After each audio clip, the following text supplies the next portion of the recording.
One of the names for God is Emmanuel, and Emmanuel means God with us. And here we see that very much God is with Joseph. It's the first thing that is told to us, that a slave that has been overlooked, discarded, and rejected by others is loved and absolutely adored by God. The Andrews Bible commentary says, in spite of miserable circumstances, the Lord was with Joseph, a statement that becomes the refrain of Joseph's story. Joseph undoubtedly felt alone many times in his suffering, but God was close to him, as he is with all of those who suffer, to strengthen them. And multiple times in Joseph's story, it says the Lord was with him. Because when we look down at Genesis 39, verse 21, it says the Lord was with Joseph and showed him mercy. And that word for mercy in Hebrew means covenant faithfulness, mercy, or kindness. So it's saying God was faithful to Joseph. He showed him covenant faithfulness. He was good to him. He was merciful. He was always present. And I think that's something that we can forget from time to time. We forget that God is always with us. And even in moments when it appears that he may be silent, God is never absent. God is never absent. When we look at the whole story of Joseph, there are moments where you think, where is God here? What is he doing? And God is working behind the scenes, doing things, bringing things together and making a path forward, not only for Joseph, but for others as well. So it's the same for us. When we face discouragement, when things are difficult and challenging, it's so important to remember that God is with us and that God is always with us. I don't have a picture for you today, but I know some of you like birds, you like animals, you like nature and so forth. And earlier in the year, I discovered a little bit of a fun fact about eagles. Now, eagles obviously have a great vision. They can see from great heights. They're seen as kind of majestic birds, big wings. But an eagle, when they are flying, actually, if another animal tries to attack an eagle, say a crow is a small bird, but a crow, if they feel threatened, will go after an eagle and will try and attack it in midair. And what I discovered is that when this eagle feels attacked or is being bombarded by a crow, it actually doesn't defend itself. And you would think that a bigger animal would defend itself against a smaller one. But the eagle doesn't do that. Now, crows can travel long distances, but they cannot go to great heights. So what the eagle does, the eagle doesn't fight the crow. And if the crow lands on his back, he might even give the crow a ride just across the sky. But the eagle will eventually fly up. And the further up and up it goes, the crow can't stay with the eagle because it can't breathe, because it's not made to scale the heights. So the further up the eagle goes, the crow can't stand it because he can't breathe and he falls off. That's what the eagle does. It doesn't worry about what's trying to discourage him. He doesn't worry about who's trying to hurt him. He just keeps going up. And in our lives, we can focus on what's happening around us. We can focus on the unkindness of people. We can focus on awful circumstances. We can focus on our own mistakes, or we can focus on God and going up, up, and up. And that the closer we come to God, the less power discouragement will have over our lives. Instead of worrying about everything that's happening around us, who's saying what, who's doing what, the real advice is, or the real counsel is to keep going up. Keep trusting God, keep holding on to his hand, Keep believing in him. He'll take care of the rest. He'll take care of the crows. Don't worry about the crows.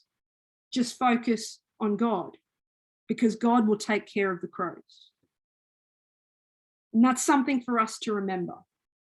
Don't focus on everything else. Be like the eagle. Keep going up. The second point I wanted to mention from Joseph's story is that Joseph found purpose in his pain. He didn't wallow in it. He didn't give up. He kept going and he found a purpose. He found something to do. God gave him something to do and he did something in those moments of pain. If we want to just look at Genesis 39, verses 20 to 23, we won't look at the whole part here, but if you're unfamiliar with the story of Joseph, Joseph is falsely accused of a crime he didn't commit. So after he's taken into Potiphar's house, he works, he's blessed by God, but Potiphar's wife, Mrs. Potiphar, we'll call her because there's no name for her, Mrs. Potiphar tries to tempt Joseph, and because he doesn't give in to the temptation, she starts to lie about him. And she says, well, this man tried to hurt me, which was absolutely rubbish. But she says and puts forward these lies, and then Joseph finds himself in a prison. But we're going to see how that turns out for him. If someone can read verses 20 to 23, Genesis 39, 20 to 23. Verse 20, he took Joseph and threw him into the prison where the king's prisoners were held. But the Lord was with Joseph there too, and he granted Joseph favor with the chief jailer. Before long, the jailer put Joseph in charge of all the other prisoners and over everything that happened in the prison. Keep going. Yep. The chief jailer had no more worries after that because Joseph took care of everything. The Lord was with him, making everything run smoothly and successfully. Okay, so even in this prison, he's in the bottom. He's reached the bottom. All right, you can't really get much worse than being in prison. Although maybe we understand that because we've been in lockdown. So he's in lockdown. He's in lockdown, okay? And he's in lockdown without any hope that he'll be getting out soon. And there he is. He's in the worst place he could be, but he finds something to do. Right? He's there helping the other prisoners, serving the other prisoners, looking after and managing the affairs of the prison. And he's so good at what he does that everything is left under his care and under his charge. Everything is left to him because people trust Joseph to be a good and faithful leader. They're not worried about anything while Joseph is there. You can imagine that. He's a slave. Like, what authority does he have? But the people there in prison, they see, the keeper of the prison sees that this man is a man who has been blessed by God. He's someone who's willing to give and willing to serve even in difficult and challenging circumstances. When everything is tough, when everything is working against him, he's still there serving. Now, I can imagine that Joseph every day would have thought about his father. Every day he would have thought about his little brother. He would have thought about his life before, but he found purpose where he was. He didn't just sit there and do nothing. He went around, he helped people, he served people, and he looked after the other prisoners. And there's something to be said about having a purpose in life and finding our purpose in what we do. If we live life without a purpose, and we don't understand why we're here, it's a very dull way to live. But of course, as Christians, we know that we've been planted here for a reason.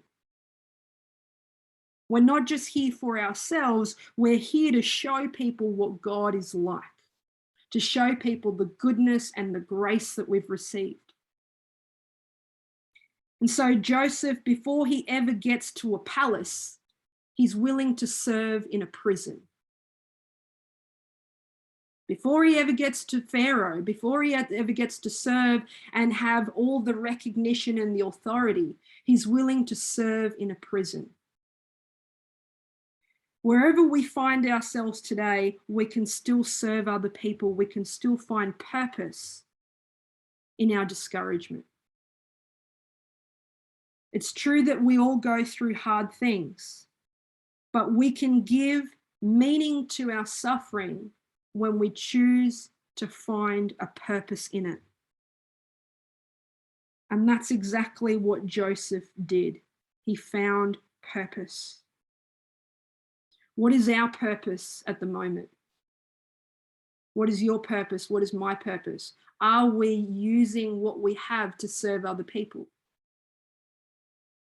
Are we using what we have to bless others who maybe are more discouraged than what we are? And hopefully no one is feeling that way. But if we are, how are we being a blessing to others to lift them? There's a book, a well-known book called Man's Search for Meaning.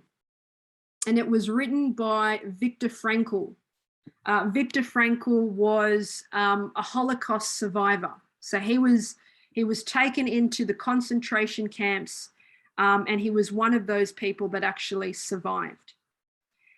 And this book talks about his life and his experiences in the concentration camps. And he talks about how people responded to the situation they were in. He said some people quickly, faded away, and others continued on. He said everyone had access to the same food, to the same resources, but some people faded away much quicker than others. And he said the difference between some surviving and others not was that some had some kind of purpose or reason for living. Some people found something, a reason to keep going, whereas others lost all hope and went away. And so he says how important it is to have and know your purpose in life and to have some sense of hope. And I know that for some of us, this, the season that we're in at the moment has been really, really challenging. And I don't want to take away from that. I don't want to say that it hasn't been, because it has been. It has been challenging for all of us. We're all coping with it in different ways. We're all dealing with it in the way that makes sense to us. But I also think what we spoke about with Sabbath school before, we started by saying there's a promise of something better to come. And even when things are hard now, what do we look forward to? Where is our hope? Because if it's only discouragement that we focus on, well, that's where we're going to stay. If we only focus on the bad, that's exactly where we're going to stay. But if we find and look for the hope and we focus on that, then we can find reason in what we're doing and we can be of service to other people.